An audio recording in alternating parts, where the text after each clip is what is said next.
yung aming website or system called Galaxy Arcade. So, nasa galaxyarcade.dns.org siya na URL. Tapos, meron siyang web app frontend na PWA or Progressive Web App na so pwede siyang install sa mobile phone. Meron din siyang Laravel API, Python Fast API Core Service, a Node.js multiplayer server for the backend, and a MySQL database. So, dineploy namin siya sa AWS using EC2 for the application server and RDS for the MySQL database. So, dito tayo sa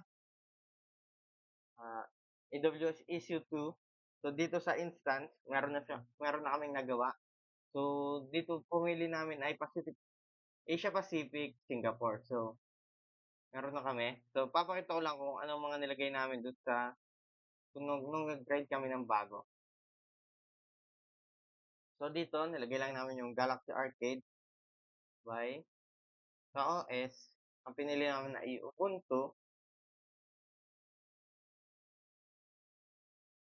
2.4, 24.04 LTS.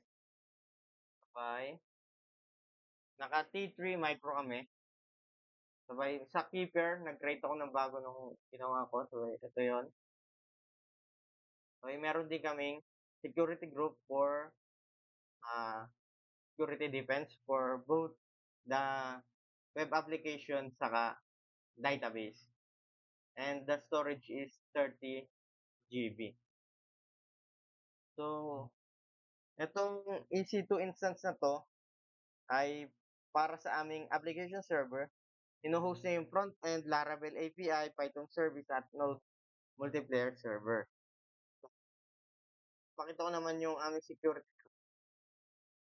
So, meron siyang tatlo. Yung default, saka yung Galaxy Arcade for web. So, ito yung connected sa instance. Sabay, ito naman yung connected for database.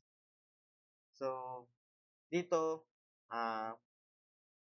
siya nag-protect. So, yung user, pwede niya i-access yung website, pero yung database ay protected from the public internet. So, punta naman tayo sa aming database. So, gumamit kami ng Aurora and RDS, Relational Database Service. Dito, so yun, meron kami. So, Galaxy name ay Galaxy Arcade DB. So, yung public access niya, tulad nga nung sinabi ko sa security group ay mga public access no siya. May backup retention siya ng 1 per day. So, yung MySQL server namin ay private.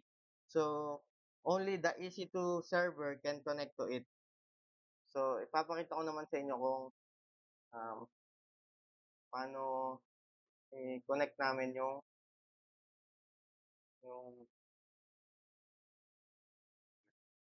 yung server namin.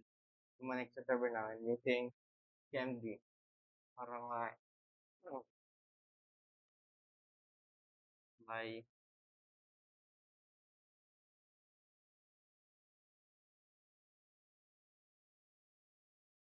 para makita natin yung file.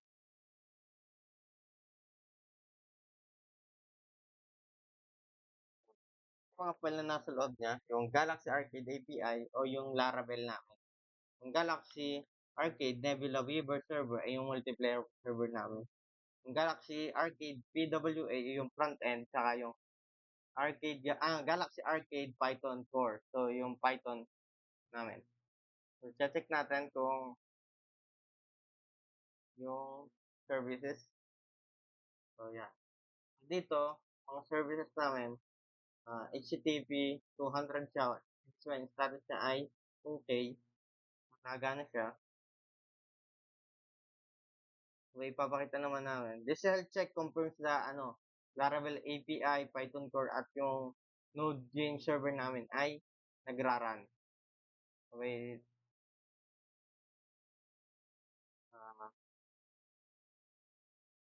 Naman natin yung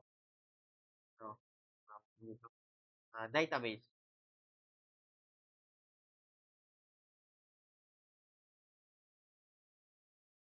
yan. So, dito sa database namin, connected siya. So, meron siyang games, match history, notification, OTP, password, basta gano'n.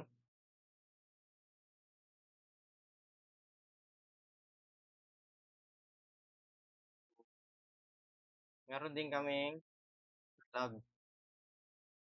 Ah, Dito sa logs, makikita natin yung mga ginagawa ng user dun sa website, change password, login, saka yung narrate rin yung backups natin.